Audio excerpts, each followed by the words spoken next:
All right, I want to welcome everybody once again this morning to our weekly Task Go webinar. Hey, it's expanded, gotten better each time, and each time I think we've had some quality sessions. Today is a special one.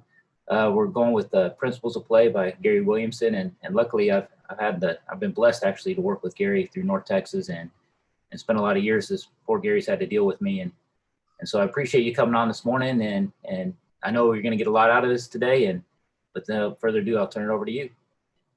Morning, coaches. So expectations for the webinar here. I'm going to go against conventional wisdom. Turn your camera on so I can see your lovely smiley face this morning and your body language. I can't, yeah. I will have to put them all in. Give me 1 second. As long as you're not in your pajamas. And number two, unmute yourself if you have no background noise. And then if you look in the chat, just give me the answer to 3 questions. 1, your name. 2, the school that you're coaching at. And 3, number of years you've been coaching high school. Thank you. I'll give you a few moments to do that.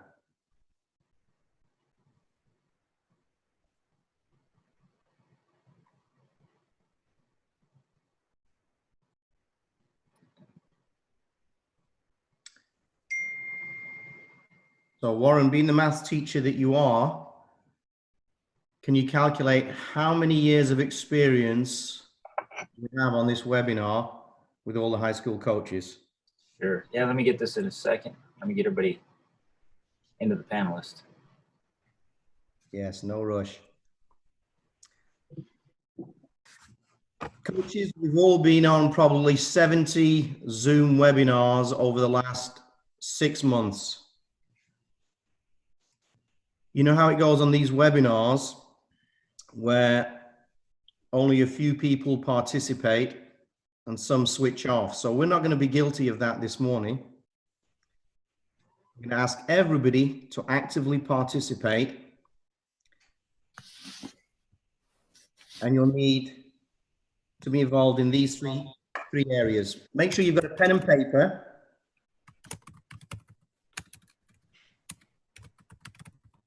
Be involved in the chat when called upon.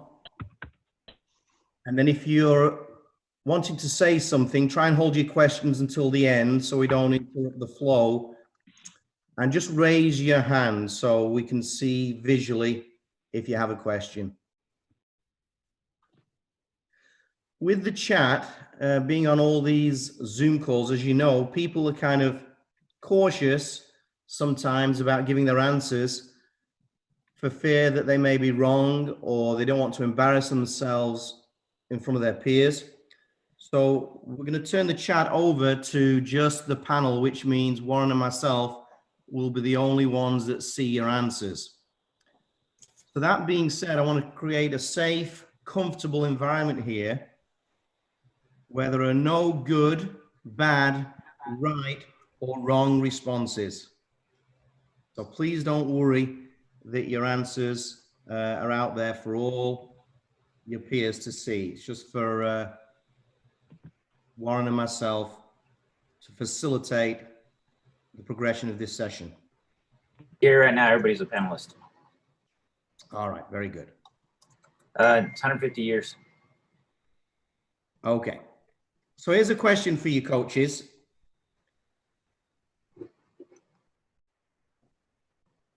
Do you know what the principles of play are?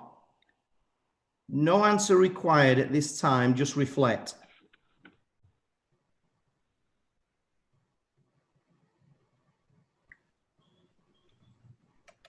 So if you were to describe what the principles of play are, to give a definition to a non-soccer person, could you do it? Could you do it? Could you be clear and concise and explain exactly what they're for?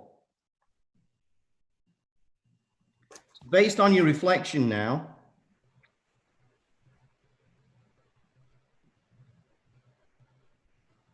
could you define what the principles of play are in soccer in one word?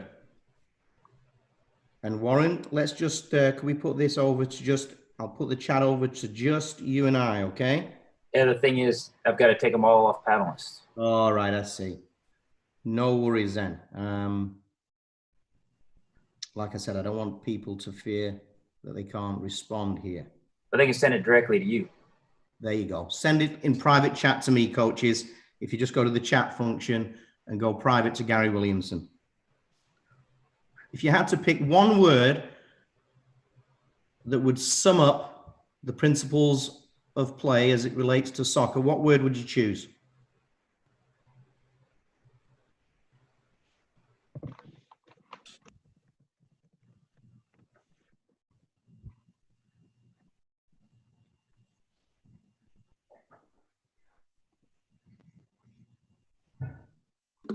Getting some interesting responses here.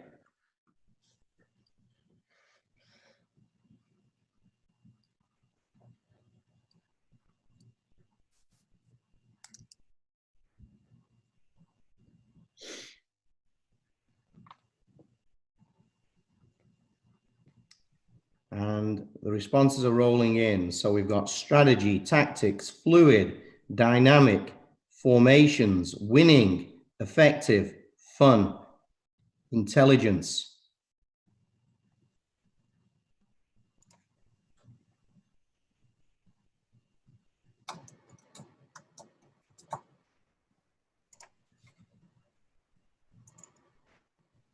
Fundamentals,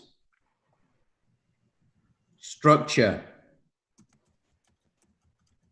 Well done, coaches. Let me ask you this then. Who are the principles of play for? And again, you can type in your private response to me, please. Who are the principles of play for?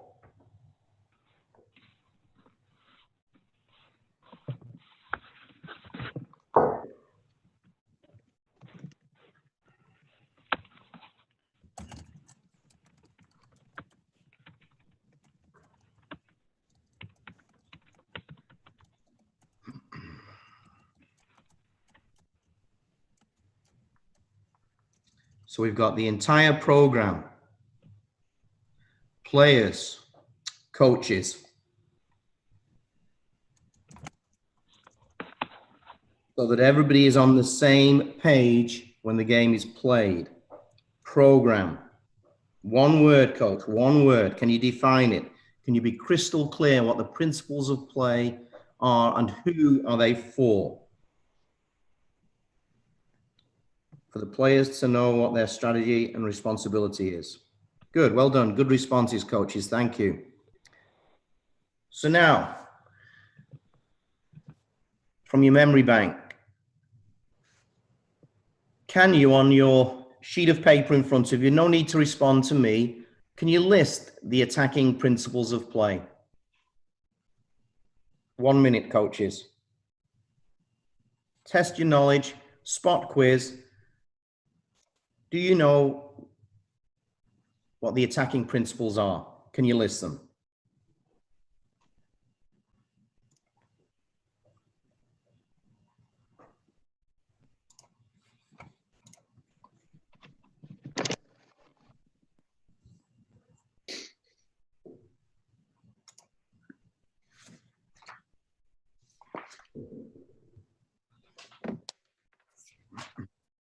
All right, got those. How about the defensive principles? Can you remember, recall what the defensive principles are?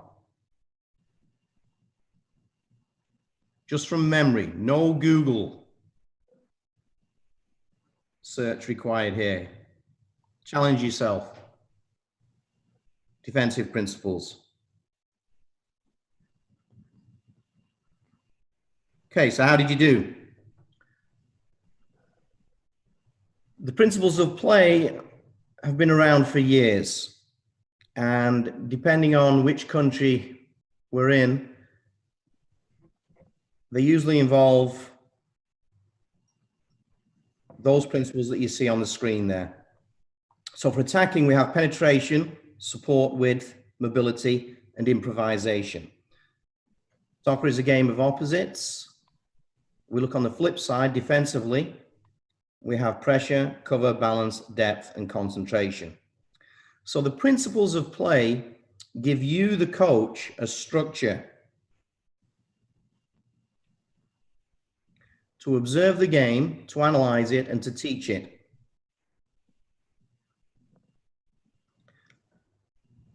Generally, when we're teaching the game, we teach the game to the players from simple to complex.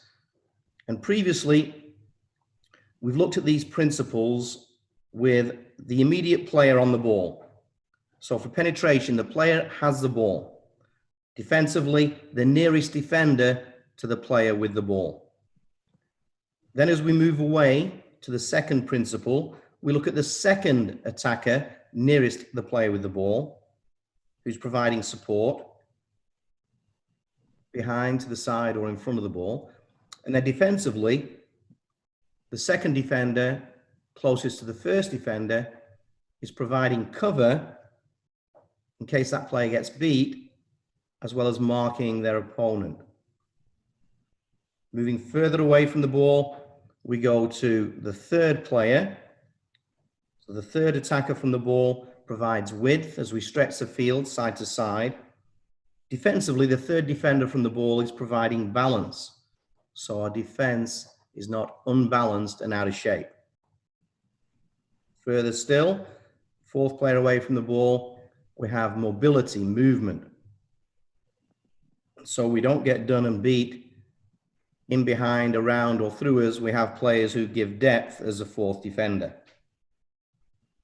And then finally on attacking, we have improvisation, creativity, and on defense, concentration, where we try to stay as a compact unit, end to end and side to side. So these are the principles of play that we've used for many, many years. And you have some combination of these depending on the country, the state, the high school that you're coaching, based on the players at your disposal and the style of play that you're wishing to play. We could mix this order up. For example, the English FA now start with creativity, which is improvisation. So they flipped this order around a little, and they believe that the first thing that they have to teach is creativity. So the Federation, 3 years ago, took a year off and revamped all the coach education courses. We brought in 12 full-time professionals in the coach education department, experts in their field, and they completely revamped coaching education in this country. And they looked at the principles of play, and taking these 10 principles, 5 on attack, 5 on defense, they broke them down further. Because as a coach, you have a decision. Where are you going to start coaching? With your team, with your groups, and with your individual players when you run a training session. So to clarify and give more specific detail to these principles of play, the Federation has come up with what they call the soccer roadmaps. But just before we go to that, let me ask you, what would we use a roadmap for in everyday life? And you can type your responses into me here privately. Think about a roadmap. What does it give us? What do we use it for?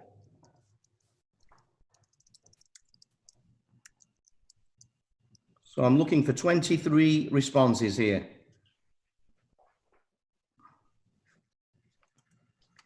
Direction, to get to your end goal. Planning. Reaching a destination. To reach the correct location. Keep it coming, coaches. These are great responses.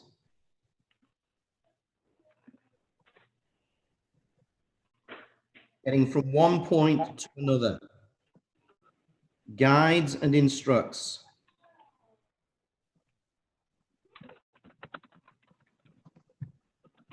How to.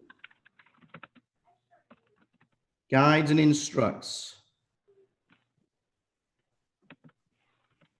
Still haven't seen a response from Brian Thompson, Warren, have you?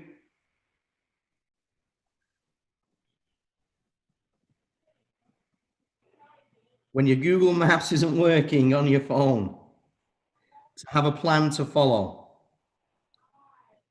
Very good. So we use a soccer roadmap, coaches, for all these reasons that you've given, only now specifically to the sport of soccer. So a roadmap helps us to observe the game. All of us love the game of soccer, and we watch it oftentimes as a spectator, and we get carried away in the emotion of the game and everything that's taking place in front of our eyes, the excitement of the action. A roadmap gives structure to what we're observing. It helps us collect data which is objective, so we're not being biased by our own subjective opinion of what we think we see. And from that data, we can analyze a game. So from the data that we collect, we can interpret what we see. And as we study the data, we may be able to see trends that are specific for our team. Trends in attacking and trends in defending.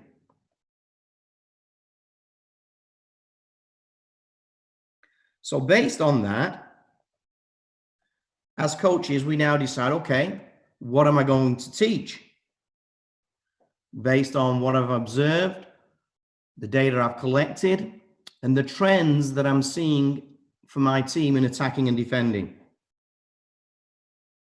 Because you have a decision, coach.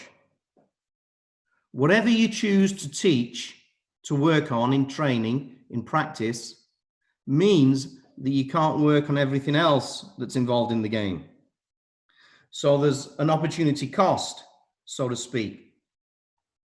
Because if you choose to work on something that perhaps isn't the most important priority for your team, then you could be going in the wrong direction as it relates to your overall team development. So what goals will you determine are important for your team, for your players, based on what you've observed in the match? We can also, at a higher level, use a roadmap to scout the talent of our players and also the opponents. So we can use a roadmap to scout talented players to see if they have the qualities that we're looking for. And we can also use it to scout our opponents in trying to recognize what their preferred way of playing is, what their tendencies are when they're attacking and defending, three areas: as a team, as a group, in terms of the lines, the forwards, the midfield, the defenders, horizontal, and the lines vertically, right, center, and left, but also individual impact players. So a roadmap is a powerful document, coaches. It's a blueprint for you, a lens through which to observe, read, analyze, teach, and scout the game of soccer. It gives you structure.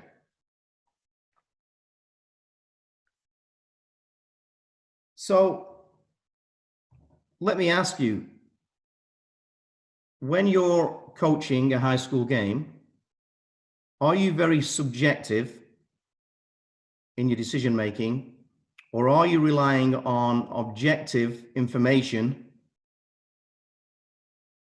to help you make the right decisions? No response needed right now. As you look at the professional game, we often see some coaches taking notes to facilitate their decision making in their halftime talk. Certainly at the higher levels, we have video cameras, technology, assistant coaches who can collect objective information for us to help us with our decision making.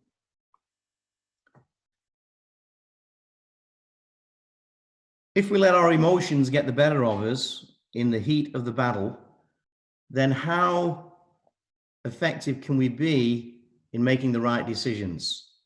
Or are we letting our emotions cloud our judgment? And we're all guilty of that because we've invested a lot of time and emotion into the players in their development.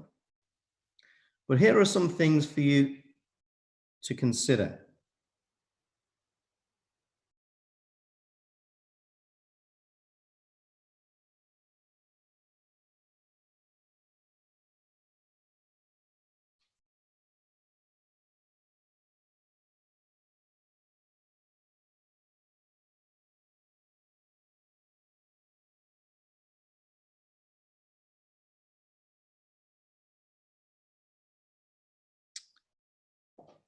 So I'll throw this out to you. Would anybody like to comment on any of those statements there? Please don't be shy. Warren, can you see anybody raising their hand at this time? I don't see anybody raising their hand, but you can unmute yourself. Everybody's got the ability to unmute. Don't be afraid to speak up. Just if you unmute and then say, because it's a good question.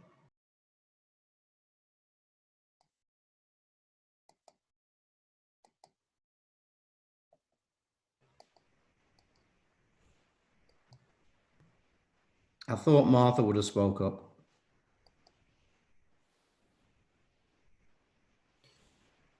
Hey, Coach, I'll go ahead if you can hear me. Can you hear me? Yes, who is this? This is Coach Lonzo, Eric Lonzo from Irving MacArthur High School. Well done, Eric. Avid in reading your slide. I couldn't agree more, but it's not very simple from the very beginning. It takes a lot of time to separate your emotions from the team, to decide what you're looking for specifically, what's working well, what's not working well. And you've got to make those quick game time decisions. But then you use your notes to go back and figure out what's the next game plan during training. So I guess the main thing that I would like to say is it takes time to separate the two. Yes, it does. And we've all had a lot of time. So Warren, how many years of experience do we have on this webinar out of 24 participants? Did you do the calculations? Yeah, it was 167 last count. 167. So you can throw my 50 years in there. So we're over 200 years in the game here, right here on this webinar. That's pretty impressive. We've got a lot of years of experience. It does take time, Coach. Well said, Eric. Anybody else like to chime in? Go for it. I think in reading this, I'm very defensive minded. I played keeper and defense my whole life. So, and it's difficult because I kind of zone in and focus on defense more. And then getting a new assistant coach, one thing that I'm going to do is balance it out and have her focus on offense, write down notes while the game's going on so that at halftime we can bring that in, talk about it, and make better judgment on being objective of what the goals for the second half can be. But it is true. I try to see the whole field, but I find myself finding myself from the 50 on to the other side and just worrying about not being scored on. So yes, it does make sense. So true. Thanks for that, Coach Carmona. We are all biased by our own knowledge or lack of, our own attitude, and our own experiences. are we aware of our own bias that influences our thought process and what we're focusing our eyes on? Good. So, piece of Say something paper. real quick. Sorry, somebody else? Yeah, I was just going to say, observing also has a lot to do with listening. And so your first sentence there, looking isn't the same as seeing. I would say that listening isn't the same as hearing also. And so the communication part of the game is huge. And so you're always trying to hear and listen things as well. But, and then sometimes you only hear what you want to hear. And so, I mean, that's makes it difficult as well. Well said, Gilbert. Wow, that's a great point, because the players and as coaches, we're picking up visual and verbal cues all the time in terms of what we're perceiving and seeing, and then as a result doing. Be honest, hands up, coaches. How many of us are guilty of just looking at what's happening on the ball and sometimes coaching on the ball? Hands up. We've all been guilty of joysticking. Oftentimes after the fact, the player knows they made a mistake and here we are now telling them what they should have done, or perhaps we're teaching them a better way of doing it. So we're all at times guilty of being reactive. I challenge all of you in your next game. Can you look off the ball and coach off the ball? And we're all guilty of this, players too, where we get drawn into ball watching. So can you coach off the ball offensively and defensively? And that's a challenge I'll throw out there to all of you in your next game. So right now on the piece of paper in front of you, no response needed to me. Let's just focus on the attacking side of the ball. Can you list 5 ways that you could collect objective data as you watch your team? 5 ways. Write it down on the piece of paper in front of you.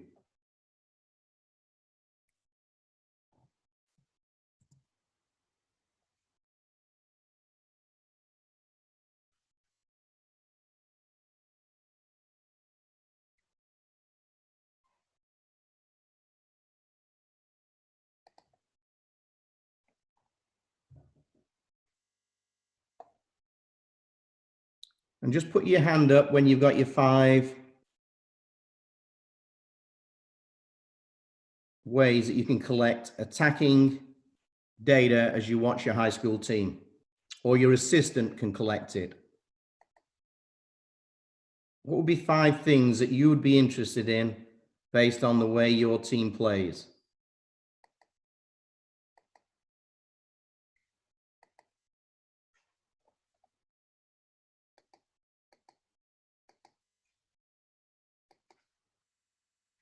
No good, bad, right or wrong answers, coaches. And this is just for your own benefit, little brainstorming there. Put your hand up when you've finished, please, so I can just see and then I know we can move on. Good. All right, let's watch this clip then. Here we go. This is the Red Bulls Academy versus Virginia, I believe. High level of soccer from a few years ago. I think it's under 17s, might be under 16s. See what you see. Look at the 5 pieces of attacking data that you wrote down. Can you now collect data as you watch just a few minutes based on any one of those 5 that you listed? So I'm challenging your eyes based on the list you came up with. We ready, coaches? Here we go.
Okay, so I'll stop it there. So how did you do in terms of collecting some data based on what you saw there from an attacking perspective?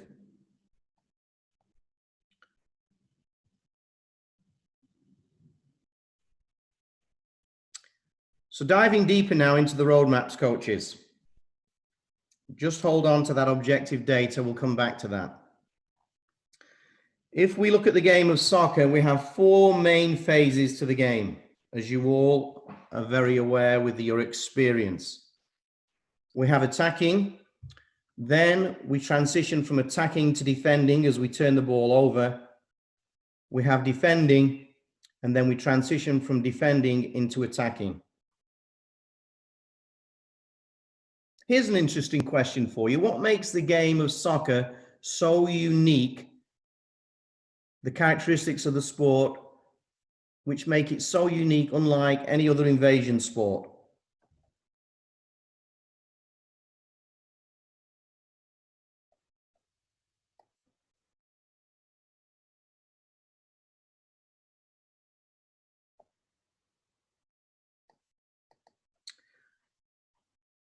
Soccer is a unique sport in that, unlike other invasion sports, we play it with the feet.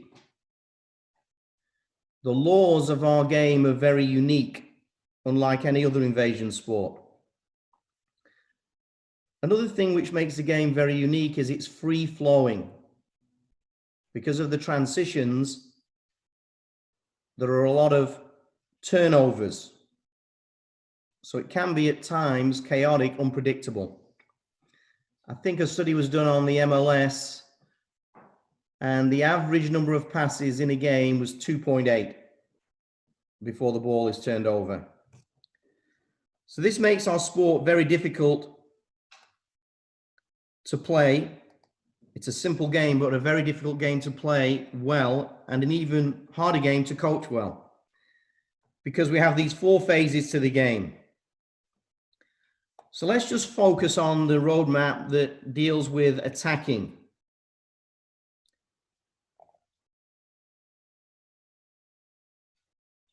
So here we have the attacking roadmap from the Federation, the United States Soccer Federation, and we read this roadmap, coaches, from left to right. Hands up if you're familiar with this roadmap, anybody on this webinar? Okay, good. So something new for you today then. Hopefully you can use this and apply it to your own games and training sessions. So we divide the field into 3 thirds in the left column. The defensive third we have build up, the midfield third we have build up, and the offensive third we have build up and scoring. As we move to the second column, the goal for the team in our defending third is possession to pass or dribble forward. Okay, so we're trying to get the ball into the midfield third. Once it's there, we're looking to possess, to pass or dribble forward, ultimately to create chances. And then when we get the ball in the attacking third, we're trying to create chances, obviously, and score goals. Moving to the third column. Hey, Gary, it's still showing the video. Oh, sorry, it is? Yes, sir. My mistake. Let's see.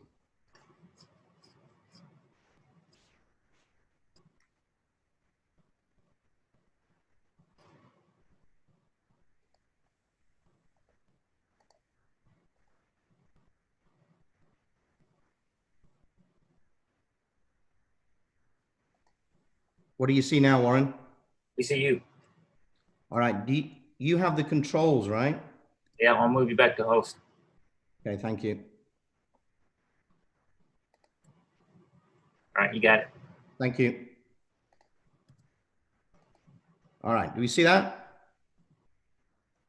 What do you see? Still see you.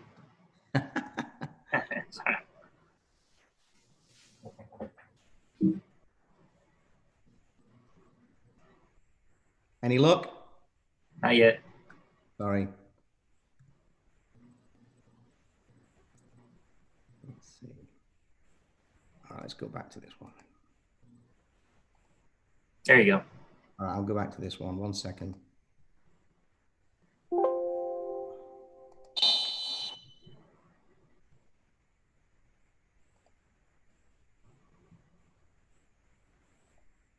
What do you see now, Warren? Back to you. Linky neck. Okay, apologies, coaches. We're going to get there. You see the game? No, just you.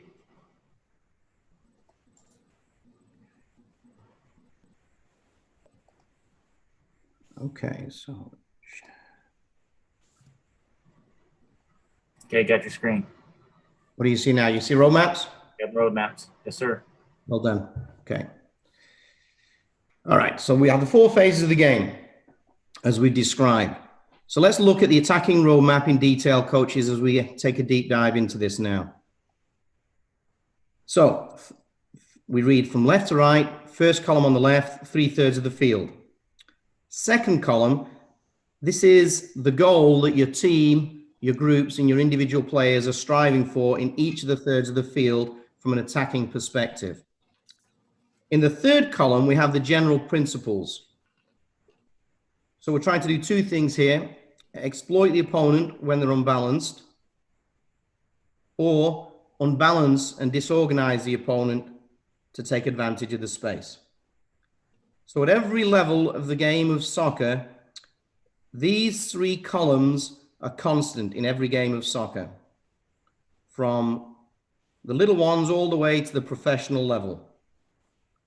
As we come to the 4th column, as we look at the principles of play now, as it relates to a team, the Federation have broke down the original principles of play into more specific detail that flows in a logical order, simple to complex. So these are team tactical principles. So the first one is spread out. So as a coach, when you're teaching your team attacking, if your team doesn't understand how, when, and where to spread out, it's going to be very difficult to attack effectively. So looking at the macro level, big picture, you start with your team. Secondly, you would then move to the lines, to the groups, your forward line, your midfield line, your defensive line, as you're teaching the group to utilize all the space and triangulate in order to create passing options. Coming down now to the player on the ball, the decision-making of the individual player. Do we pass or dribble the ball forward? Or do we need to hold it based on the problem that's in front of them?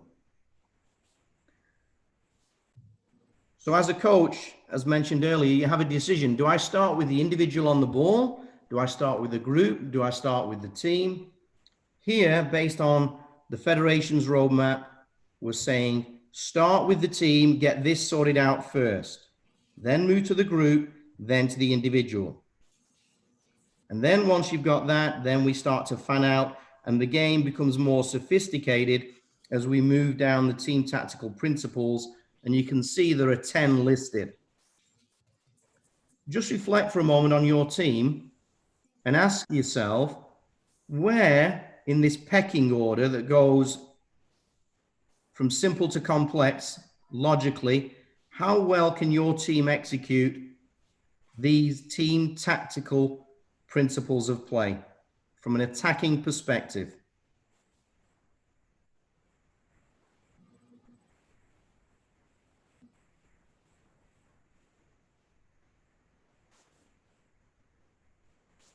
What I want to emphasize, coaches, is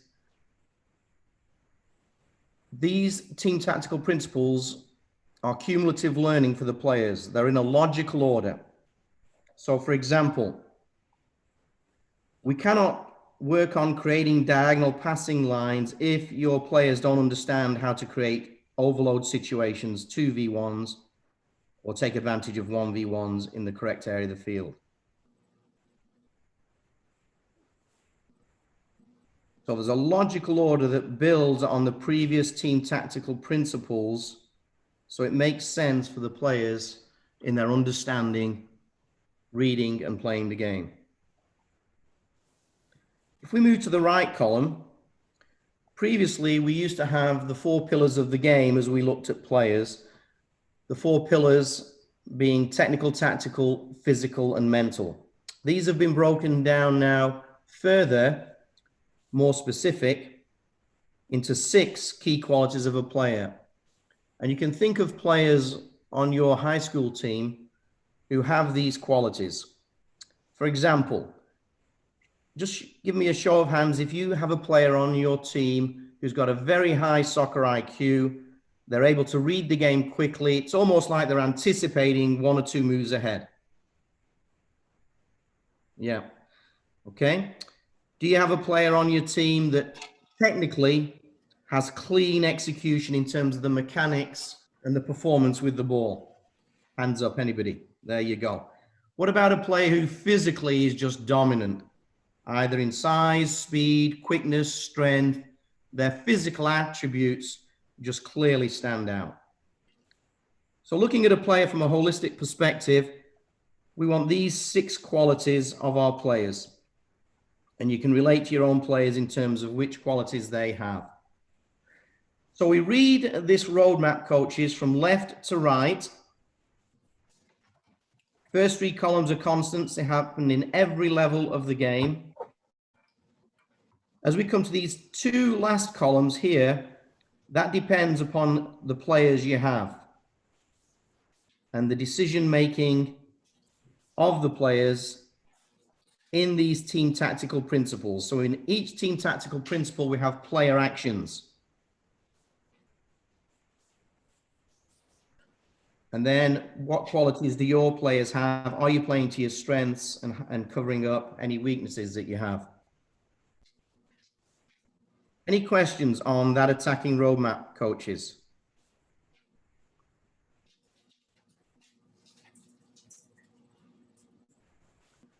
We have transition to defending. We have defending, transition to attacking.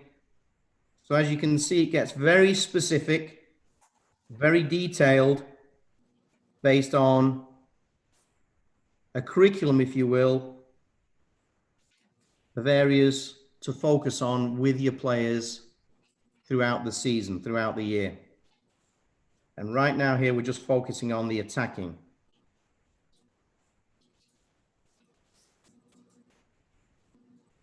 As you look at the team tactical principles, so let's take the first one here. See this? Spreading out as a team, side to side and end to end. We can watch some youth teams and they may not have good awareness of space and they don't use all the field that's being given to them. If you look at your high school teams, are you guilty sometimes of playing inside the lines the vertical lines of the football field and not using the full width of the sidelines.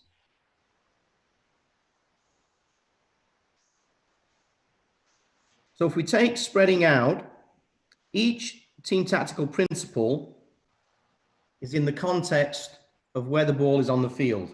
Defending third, midfield third, attacking third. So we have a calculation between safety and risk. So hopefully the players are making good decisions based on safety in the defending third. In the attacking third, hopefully they're erring on the side of risk. But here we have, more specifically, looking at the player actions within each team tactical principle, and we're focusing on spreading out. We have what we call the 5 Ws. So what do you want to improve? Who are the key players that we're trying to affect? Where is it happening on the field? When is it happening? When is it exactly happening? And why is it happening? So as a coach, as you're analyzing the game and then deciding what your training goal is going to be and designing your training session, you're asking yourself these 5 questions as you're getting very specific. You're specifying to simplify what it is you're going to teach to the players. And the players don't need to know all this level of detail. This is just a structure, a skeleton for you to hang your sessions on and then really dive deep into the priority that you've identified as a trend from the game to improve the players. So we use the 5 Ws, and we can look more specifically at the player actions and get very specific in terms of, okay, the position they're playing, the actual moment that we're trying to improve, the situational moment in the game, the direction, and the speed.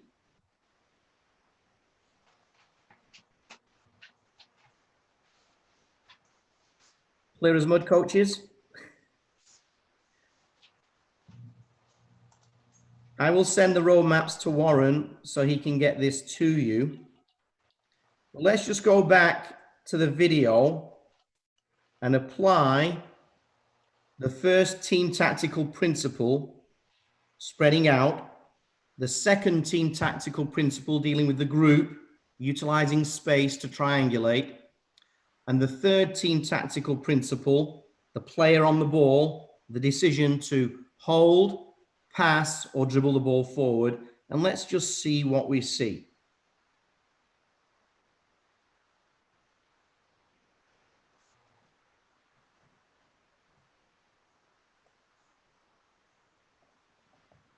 Warren, what do you see at the moment? You see the, is the game up there?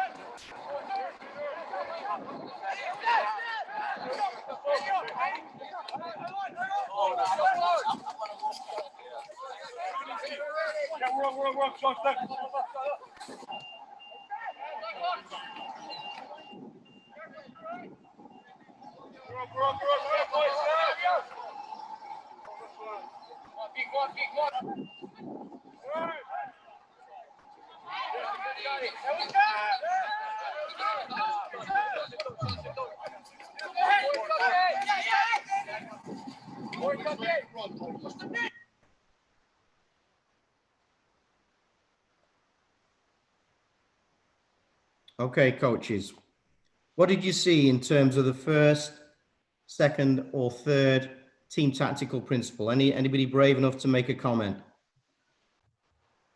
without putting you on the spot?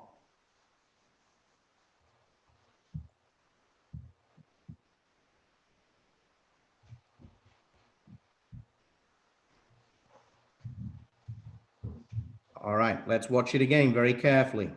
So focus your eyes on the white team, the Red Bulls, and we're dealing with attacking. And the first team tactical principle of play is spreading out, spreading out.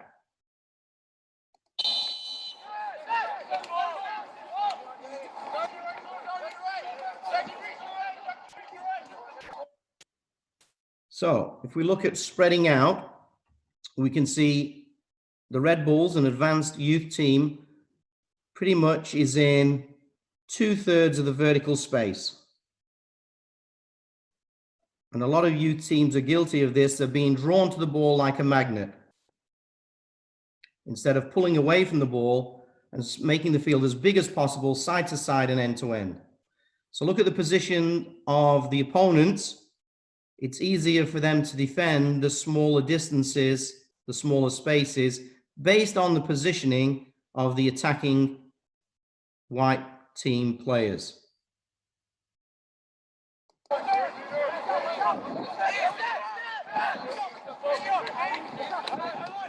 Starting to spread out there.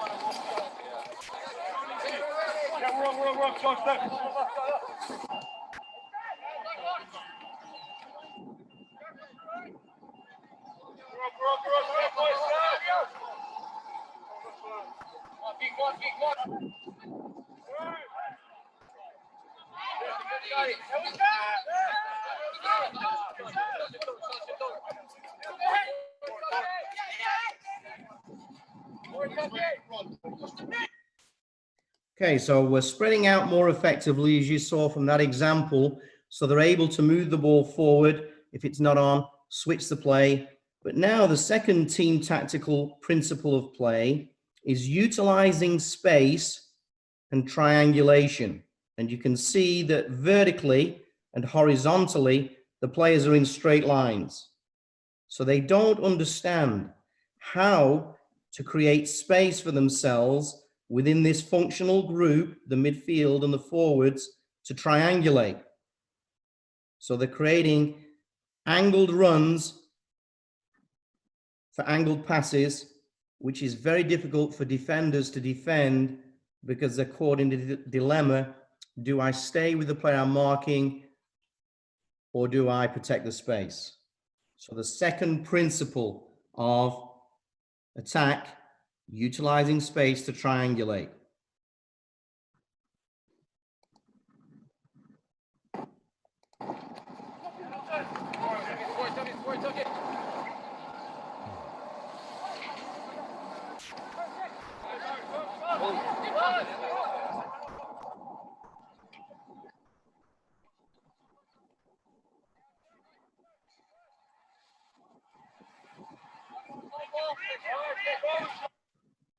Okay, so here you can see the defender,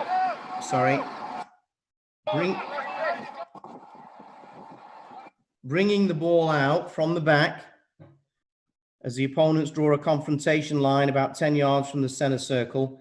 The player's decision is, do I run the ball forward, dribble the ball forward? Do I hold it, or do I pass the ball forward? And his job is made very difficult because the players in front don't utilize space and triangulate. So see what happens to his decision-making now on the ball as a result of the players in front creating space or not. Oops. How did that happen?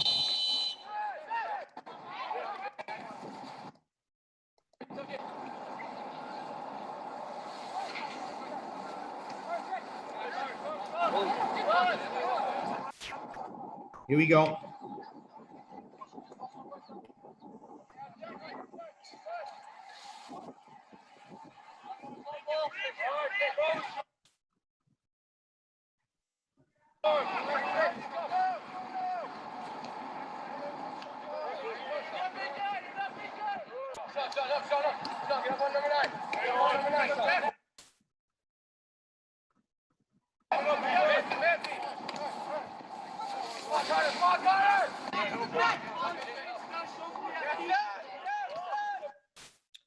Okay, I will hold it there as we're coming close to wrapping things up here. Any questions, coaches, in the chat or verbally, just on the principles of play here, as we've shown, looking through the lens of the Federation's roadmap, specifically the team tactical principles of play?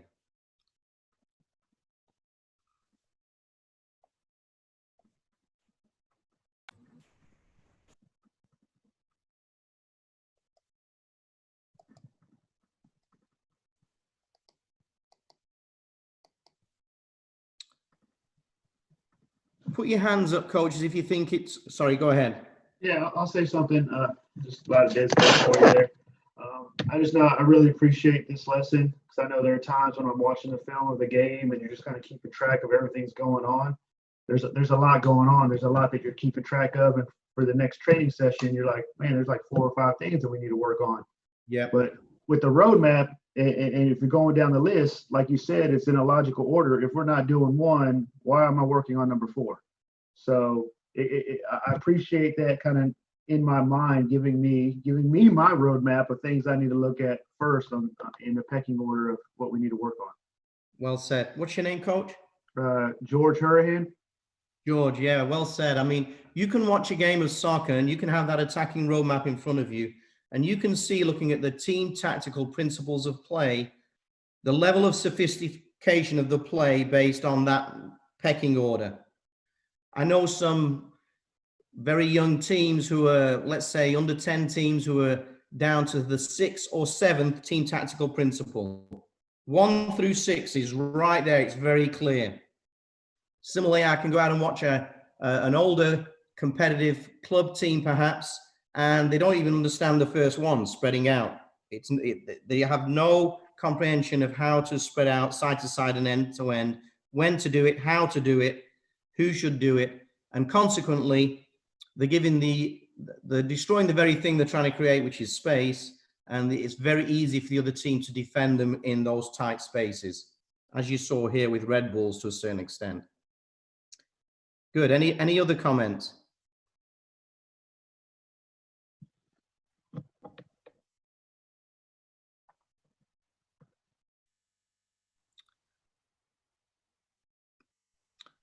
Thank you, coaches. I will send the roadmaps to Warren so he can get that out to all of you, and use it as a framework, as a structure to give a logical order to your observation, to reading the game, to analyzing the game more objectively.